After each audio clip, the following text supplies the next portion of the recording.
پرچم اسلام ہو جائے۔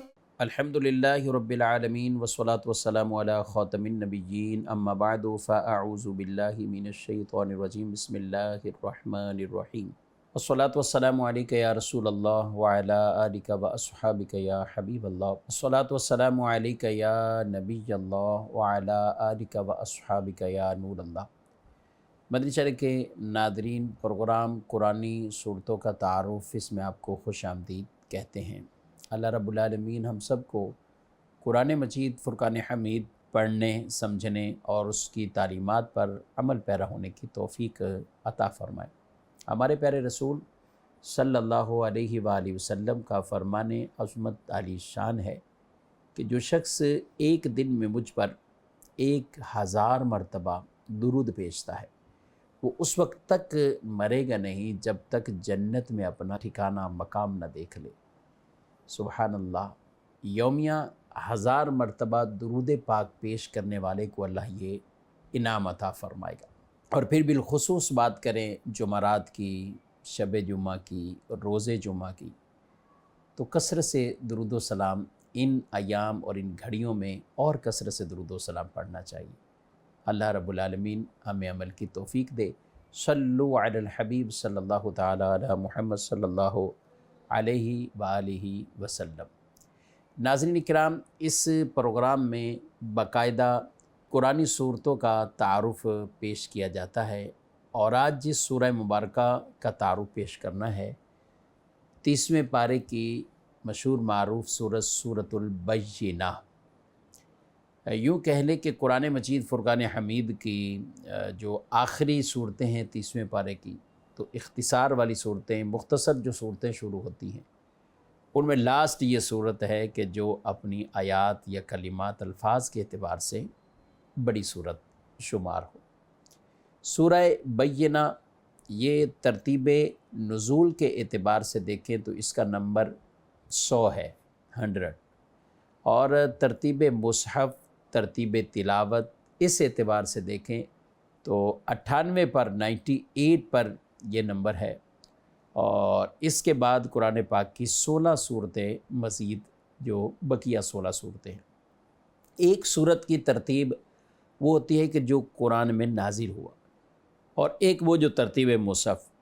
قرآن حسب حال نازل ہوتا گیا، 23 سال کے عرصے میں نازل ہوتا گیا، لیکن ترتیب مصحف یعنی وہ جو کتاب، وہ جو قرآن مجید ہم آج پڑھتے ہیں، کھولتے ہیں، اس میں جو ترتیب ہے یہ ترتیب الگ ہے، اور ترتیب تلاوت وہ الگ ہے۔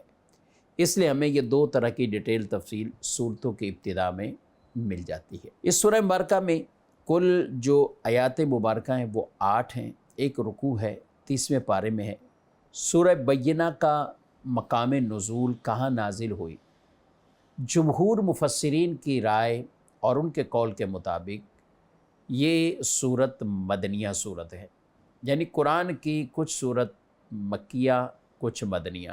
ہجرت سے قبل جو کچھ نازل ہوا وہ مکی صورت کہلاتا ہے، اور ہجرت کے بعد جو نازل ہوا وہ مدنی صورت کہلاتا ہے۔ تو اس سورہ بینہ کے بارے میں جمہور مفسرین کے نزدیک یہ صورت مدنیہ یعنی ہجرت کے بعد نازل ہوئی، جبکہ حضرت عبداللہ بن عباس رضی اللہ تعالی عنہما، ان کی ایک روایت کے مطابق یہ صورت مکیہ صورت ہے۔ سورہ بینہ کا مطلب روشن، واضح، دلیل۔ تو سورہ بینہ کے اندر چونکہ یہ کلمہ البینہ یہ موجود ہے، تو اسی سے ہی مناسبت رکھتے ہوئے اس سورہ مبارکہ کا نام سورۃ البینہ یہ نام موجود ہے۔ حضرت انس بن مالک رضی اللہ تعالیٰ عنہ بیان فرماتے کہ حضور پر نور صلی اللہ علیہ وسلم نے حضرت ابی بن کعب رضی اللہ تعالیٰ عنہ سے فرمایا کہ اللہ تعالیٰ نے مجھے حکم دیا ہے کہ میں تمہارے سامنے لم یکن الذین کفروا یہ پڑھوں، یعنی یہ صورت پڑھوں۔ تو ابی بن کعب رضی اللہ تعالیٰ عنہ کہنے لگے کہ اللہ نے میرا نام لیا ہے؟ حضور علیہ السلام نے فرمایا ہاں، اللہ نے نام لیا ہے۔ تو حضرت ابی بن کعب رضی اللہ تعالیٰ عنہ کی آنکھوں میں سے آنسو جاری ہو گئے۔ کہ اللہ نے میرا نام لیا ہے، یہ بہت بڑا اعزاز ہے، یہ بہت بڑا شرف ہے۔ آج دنیا میں کسی کے کوئی بہت بڑے کوئی عالم صاحب، پیر صاحب یا بڑے منصب والے، دینی منصب کی بات کر رہا ہوں، اچھا دنیاوی منصب رکھنے والا بھی کوئی بہت بڑا آدمی کسی کے بارے میں بات کرتا ہے تو اسے جب پتہ چلتا اچھا میرا وہاں ذکر ہوا، اس نے میرا نام لیا، بلا تشبیہ آپ دیکھیں کہ اللہ جس صحابی کے بارے میں فرما رہا ہو، اللہ جس کے بارے میں یہ کہہ رہا ہو، سبحان اللہ، تو یہ بہت بڑے اعزاز، بہت بڑے شرف کی بات ہے۔ صدیق اکبر رضی اللہ تعالیٰ عنہ کے لیے اللہ کا سلام ارشاد ہوا کہ ابو بکر کو اللہ کا سلام، بی بی خدیجۃ الکبریٰ رضی اللہ تعالیٰ عنہ کو اللہ کا سلام ارشاد ہوا کہ اللہ پاک نے سلام ارشاد فرمایا، تو یہ بہت بڑے اعزاز اور بہت بڑے شرف کی بات۔ ابی بن کعب رضی اللہ تعالیٰ عنہ نے یہ سنا تو آپ کی آنکھوں میں سے آنسو جاری ہو گئے۔ اس سورہ مبارکہ کے کچھ مضامین کی طرف بھی بڑھتے ہیں۔ ناظرین کرام، یہ سورہ مبارکہ بیسک تو یہودیوں، عیسائیوں، مشرکوں کا نبی صلی اللہ علیہ وسلم کی رسالت سے متعلق جو موقف تھا اسے بیان کیا گیا، اور اس صورت میں جو مضامین ہوئے یہودیوں، عیسائیوں اور مجوسیوں کے مذہب کا باطل ہونا واضح بیان فرمایا گیا۔ یہ بھی بتایا گیا کہ اہل کتاب میں دین کے معاملے میں پھوٹ کس وقت پڑی، توریت اور انجیل میں انہیں دیے گئے احکام بیان کیے گئے، اور پھر اس سورہ مبارکہ میں کفار کا جو انجام ہوگا، جو سزا ہوگی، وہ ایمان والوں کے لیے اور نیک لوگوں کے لیے جو انعامات ہیں، اللہ سے ڈرنے والوں کے لیے جو انعامات ہیں، انہیں اس سورہ مبارکہ میں بیان کیا گیا۔ تو یہ چند خلاصہ عرض کیا ہے، مزید کچھ آیات مبارکہ، اس کے ترجمے اور اس کی تفسیر سے بھی سورہ بینہ کی کچھ وضاحت انشاءاللہ پیش کرتا ہوں۔ اللہ پاک نے اس سورہ مبارکہ کی پہلی آیت میں ارشاد فرمایا، لم یکن الذین کفروا من اہل الکتاب والمشرکین منفکین حتی تأتیہم البینہ۔ کتابی کافر اور مشرک اپنا دین چھوڑنے والے نہ تھے، یہ اپنا دین چھوڑنے والے نہ تھے جب تک ان کے پاس روشن دلیل نہ آئے۔ یعنی یہ اہل کتاب، کافر یہودی اور عیسائی اور مشرک، بت پرست، مجوسی، یہ کیا کہتے تھے؟ یعنی یہ اپنا دین چھوڑنے والے نہیں تھے یہاں تک کہ ان کے پاس روشن دلیل، اور روشن دلیل سے مراد رسول مکرم صلی اللہ علیہ وسلم کی ذات مبارکہ، جن ہستی کا یہ ذکر توریت میں بھی پاتے، انجیل میں بھی پاتے، تو یہ اپنا دین چھوڑنے والے نہیں تھے یہاں تک ان کے پاس کوئی واضح دلیل آئے، کوئی بین واضح دلیل، اور وہ دلیل رسول اللہ صلی اللہ علیہ وسلم جب آ گئے، آپ نے ان کے سامنے حق کو بیان کیا، کچھ ایمان لائے اور کچھ نے پھر کفر کیا، یعنی وہ ایمان نہیں لائے۔ یعنی یاد رکھیں ناظرین کرام، اہل کتاب اور مشرکین اگرچہ سب کافر ہیں، کفار ہیں، مگر اہل کتاب کو چونکہ کسی پیغمبر سے اور کسی کتاب سے نسبت ہے تو ان کے لیے احکام میں نرمی کچھ ہوئی، ثواب بھی دگنا، ایمان لائیں تو ثواب بھی دگنا، یعنی اس نسبت کا فائدہ ان کو بھی کسی حد تک یہ ملا۔ تو جو کافر ہیں اور نسبت ایک کتاب سے یا اللہ کے کسی پیغمبر سے، ان کے لیے کچھ نہ کچھ فائدے کی یہ صورت ہوئی۔ تو جو اہل ایمان اپنے نبی سے رشتہ رکھتے ہیں، یہ نسبت رکھتے ہیں، تو اللہ ان کو کتنا نوازے گا، یعنی ان کو بھی فائدہ اس چیز کا پہنچے گا اور پہنچتا ہے۔ دوسری بات، حضور اقدس صلی اللہ علیہ وسلم نے ایسی قوم کو درست فرمایا جن کی اصلاح بظاہر ناممکن تھی، یعنی مشرکین کا جو آباء و اجداد سے بتوں کی پوجا کرنا چلتا آ رہا تھا، وہ چھوڑ کر کلمہ پڑھیں، مجوسی اپنے مذہب باطل کو چھوڑ کر، اسی طرح اہل کتاب میں سے وہ چاہے یہود و نصارہ ہو، ان کا، تو یہ بہت بڑا کام ہے، یہ بہت بڑا کام ہے۔ تو جن کے بظاہر اصلاح ناممکن لگ رہی تھی، حضور اکرم صلی اللہ علیہ وسلم نے انہیں بھی ایسا سمجھایا اور ایسی تبلیغ فرمائی کہ وہ دین میں داخل ہو گئے۔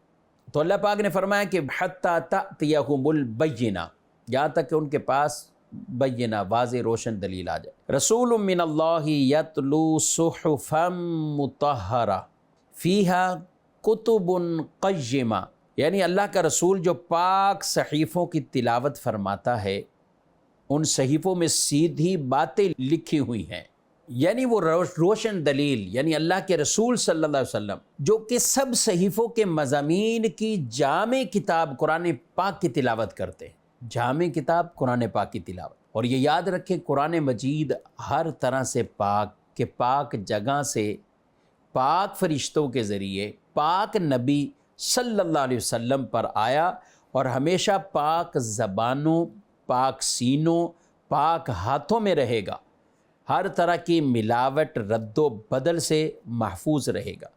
اور یہ یاد رکھیں کہ حضور کا تلاوت کرنا یہ معجزہ ہے۔ قرآن پاک کی تلاوت جو نبی پاک صلی اللہ علیہ وسلم فرمائے یہ معجزہ ہے۔ کیوں؟ کہ حضور اسلام نے بظاہر مخلوق میں سے کسی سے یہ قرآن نہیں سیکھا۔ آج میرا اور آپ کا پڑھنا، قرہ حضرات کا پڑھنا، حفاظ کا پڑھنا، صحابہ اور اہل بیت رضی اللہ تعالیٰ عنہم اجمعین نے حضور علیہ السلام سے پڑھ لیا، اور ان کا قرآن پڑھنا حضور سے سیکھ کر ہے، لیکن نبی پاک کا جو قرآن پڑھنا ہے وہ کسی سے سیکھ کر نہیں ہے۔ اللہ رب العالمین نے دنیا کے اندر حضور علیہ السلام کا کوئی استاد ہی نہیں رکھا، اور آپ ایسے امی رسول، امی نبی بن کے دنیا میں آپ مبعوث ہوئے کہ جو مخلوق میں سے کسی کے شاگرد نہیں، انہیں جو کچھ علم دیا وہ اللہ نے علم عطا فرمایا۔ وَعَلَّمَكَ مَا لَمْ تَكُنْ تَعْلَمْ، اللہ نے تمہیں سکھا دیا جو تم نہیں جانتے، اللہ نے آپ کو وہ علم دیا جو آپ نہیں جانتے تھے۔ تو حضور علیہ السلام کا پڑھنا یہ معجزہ کہلاتا ہے۔ فرمایا فِيهَا كُتُبٌ قَيِّمَةٌ، ان صحیفوں میں سیدھی باتیں لکھی ہوئی ہیں، یعنی جو صحیفے پہلے بھی ہیں، یعنی ان صحیفوں میں حق اور عدل کی سیدھی باتیں لکھی ہوئی ہیں، درستی اور اصلاح پر جو دلالت کرتی ہے وہ سیدھی اور کلیئر باتیں اس میں موجود ہیں۔ آگے فرمایا وَمَا تَفَرَّقَ الَّذِينَ أُوتُوا الْكِتَابَ إِلَّا مِن بَعْدِ مَا جَاءَتْهُمُ الْبَيِّنَةُ، اور جن لوگوں کو کتاب دی گئی انہوں نے آپس میں تفرقہ نہ ڈالا مگر اس کے بعد کہ وہ روشن دلیل ان کے پاس آ چکی تھی۔ یعنی ان میں آپس میں پھوٹ کب ڈلی کہ حضور اسلام تشریف لے آئے، کہ بعض ان پر جو ایمان لے آئے اور بعض ایمان نہ لائے۔ ایمان لانے والوں کے پاس دلیل قوت والی کہ یہی تو ہستی ہیں جن کا توریت اور انجیل میں ذکر ہے، تو وہ ایمان لے آئے، لیکن بعض یہ سب کچھ جانتے ہوئے بھی حسد اور عناد کی وجہ سے انہوں نے کفر کو اختیار کیا۔ حضور صلی اللہ علیہ وسلم کے بعثت سے پہلے ہی یہ کفار آپ کے وسیلے سے دعائیں مانگتے تھے، لیکن جب حضور صلی اللہ علیہ وسلم تشریف لائے تو پھر یہ اپنے بغض اور حسد اور عناد کی وجہ سے یہ انکار کر گئے اور یہ کفر کے اندر پڑے رہے۔ آگے اللہ فرماتا ہے اور ان لوگوں کو تو یہی حکم ہوا کہ اللہ کی عبادت کریں، اس کے لیے دین کو خالص کرتے ہوئے، ہر باطل سے جدا ہو کر، اور نماز قائم کریں اور زکوٰۃ دیں، اور یہ سیدھا دین ہے۔ یعنی یہ کہ یہودی اور عیسائیوں کو توریت اور انجیل میں بھی جس چیز کا حکم دیا گیا تھا، کس چیز کا حکم دیا گیا تھا؟ کہ خالص اسلام کے پیروکار بنو، دین کو خالص اللہ کے لیے کرو، باطل سے سب سے جدا ہو جاؤ، نماز قائم کرو، زکوٰۃ ادا کرو۔ حضور اکرم صلی اللہ علیہ وسلم انہیں کیا تعلیم دے رہے تھے؟ یہی دے رہے تھے، نماز پڑھو، زکوٰۃ ادا کرو، اور باطل کو چھوڑ دو۔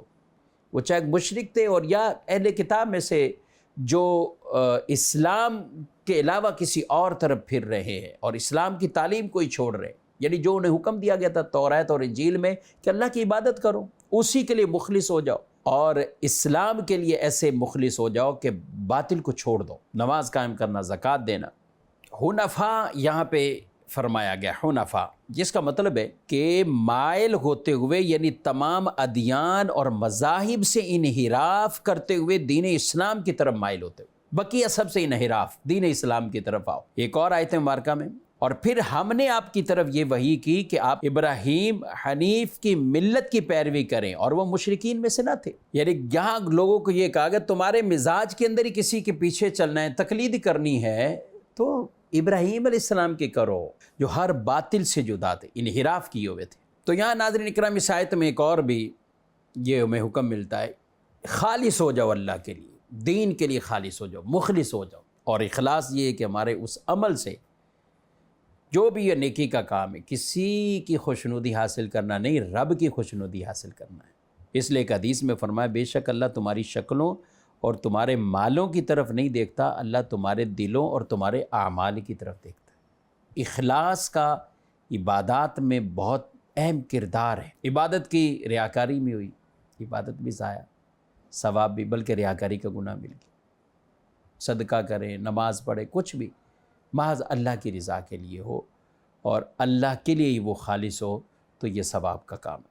آگے اللہ فرماتا ہے ان الذین کفروا من اہل الکتاب والمشرکین فی نار جہنم خالدین فیہا اولئک ہم شر البریہ، بے شک اہل کتاب میں سے جو کافر ہوئے وہ اور مشرک سب جہنم کی آگ میں ہیں، ہمیشہ اس میں رہیں گے، وہی تمام مخلوق میں سب سے بدتر ہیں، برے ہیں۔ شر البریہ، مخلوق میں سے جو شریر ہیں، شر ہیں، برے ہیں، وہ یہ ہے۔ یہاں اللہ نے کن کے لیے جہنم کا فرمایا؟ ان الذین کفروا من اہل الکتاب۔ اب اہل الکتاب یعنی جو اللہ کو مانتے ہیں، اللہ کی عبادت بھی کرتے ہیں، لیکن رسول اللہ صلی اللہ علیہ وسلم کی نبوت کو نہ مانا، آپ کی عزت توقیر یہ چیزیں نہ کی انہوں نے، حضور علیہ السلام کو نہ مانا، تو اللہ نے انہیں بھی کافر فرمایا۔ وہ بھی کافر ہے، وہ بظاہر اللہ کو بھی ماننے والا ہو، عبادت بھی کرنے والا ہو، لیکن جب حضور دنیا میں آ گئے تو حضور علیہ السلام کی رسالت کو بھی ماننا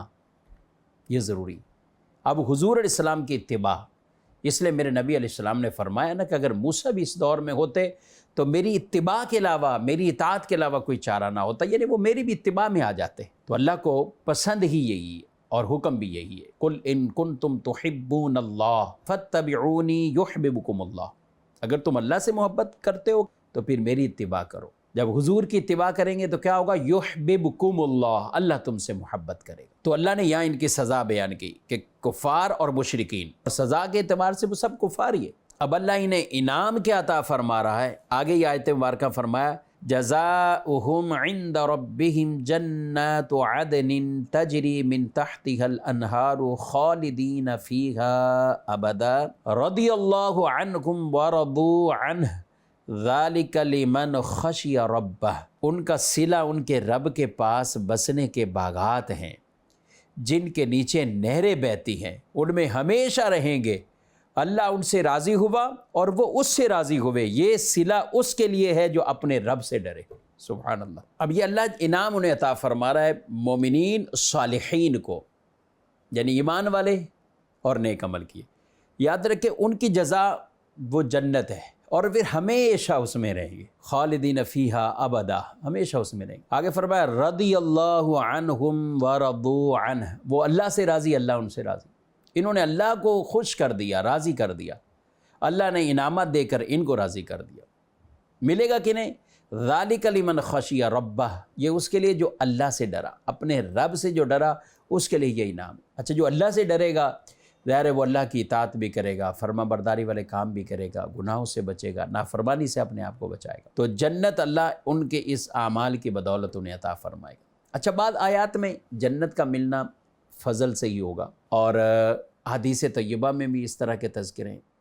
علماء کرام نے تطبیق بیان کی دونوں میں کہ ایک جنت کے حصول کا ظاہری سبب ہے اور ایک باطنی ہے اور حقیقی جسے کہہ لے۔ ظاہری سبب نیک عمل، نیکیاں، اطاعت اور یہ سب کچھ کرنا، اور حقیقی اللہ کے فضل سے پھر اللہ انہیں جنت عطا فرمائے گا۔ تو اس لیے کوئی یہ کہے کہ میں نے چونکہ اللہ کی عبادت کی، اب میری عبادت کی وجہ سے اللہ پر یہ واجب ہو گیا کہ اللہ جنت عطا فرمائے، تو اس طرح نہیں ہے، کیونکہ اللہ نے اتنی نعمتوں سے نوازا ہے۔ اگر ہم ایک نعمت کے بارے میں اللہ نے پوچھ لیا تو دیگر ساری جو عبادت زندگی کی ہے وہ اس نعمت سے متعلق ہو جائے گی، بقیہ نعمتوں کے لیے ہم نے کیا کیا۔ تو عمل نیک کرنے ہیں، نیکیاں بھی کرنی ہے، لیکن اس لیے کہ اللہ ہم سے راضی ہو جائے، اور جب اللہ راضی ہوگا جنت بھی عطا فرمائے گا، اپنے فضل سے، رحمت سے جنت بھی عطا فرمائے گا۔ تو یہاں رب نے فرما دیا جزاؤہم، ان کا صلہ، ان کا انعام، حقیقی جزا کیا ہے۔ اسے پتہ چلا کہ دنیا کی نعمتیں نیک لوگوں کی یہ حقیقی جزا نہیں، اگرچہ اللہ تعالیٰ نیکیوں کے صدقے یہ بھی نواز دیتا ہے مگر ان کی حقیقی جزا وہ آخرت میں۔ ایک بات اور کہ دنیا منزل ہے اور جنت اصلی مقام۔ تیسری بات، جزا کے لیے جنت میں داخل ہونے کے بعد نہ وہاں سے نکلنا ہے اور نہ موت آنی۔ اور علماء اکرام نے اس کی جو آخری آیت ہے رضی اللہ عنہم ورضوا عنہ، وہ اللہ سے راضی اور اللہ ان سے راضی، تو یہاں یہ بھی فرمایا کہ یہ اس کے لیے، یعنی اولیاء کرام جو اللہ سے ڈرنے والے، خوف خشیت رکھنے والے، تو یہ ان کے لیے بھی یہ کلمات بولے جا سکتے ہیں، یہ صحابہ کے ساتھ خاص نہیں ہے کہ صحابی ہوگا تو رضی اللہ عنہ بولا جائے گا، صحابی نہیں ہوگا تو نہیں بول سکتے، بلکہ اولیاء کرام کے لیے یہ رضی اللہ عنہ اگر کوئی استعمال کرتا تو یہ بھی جائز ہے۔ البتہ پہچان چونکہ ہمارے عرف رواج میں لوگوں میں یہ بن چکی ہے، تو اس لیے ہمارے علماء بزرگ اسلاف کے بھی انداز اسی طرح رہے کہ صحابہ کے ساتھ رضی اللہ عنہ لکھتے ہیں، اولیاء کے ساتھ رحمت اللہ تعالیٰ علیہ۔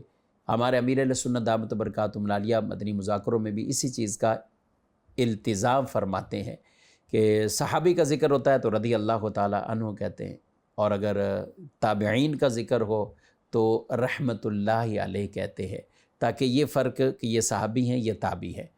لیکن بہرحال علماء نے صراحتیں یہ کی ہیں، کتب میں موجود ہے مسئلہ کہ رضی اللہ تعالی عنہ خاص صحابہ کے لیے نہیں بلکہ اولیاء کرام کے لیے بھی بولا جا سکتا ہے۔ ناظرین کرام، سورۃ البینہ کا کچھ خلاصہ یہ عرض کیا ہے۔ اللہ پاک ہم سب کو قرآن سمجھنے کی توفیق عطا فرمائے، قرآن پڑھتے بھی رہیں، قرآن سمجھتے بھی رہیں، اللہ عمل کی توفیق دے، آمین بجاہ نبی الامین صلی اللہ علیہ وسلم۔ یہی ہے آرزو تعلیم قرآن عام ہو جائے، ہر ایک پرچم سے اونچا پرچم اسلام ہو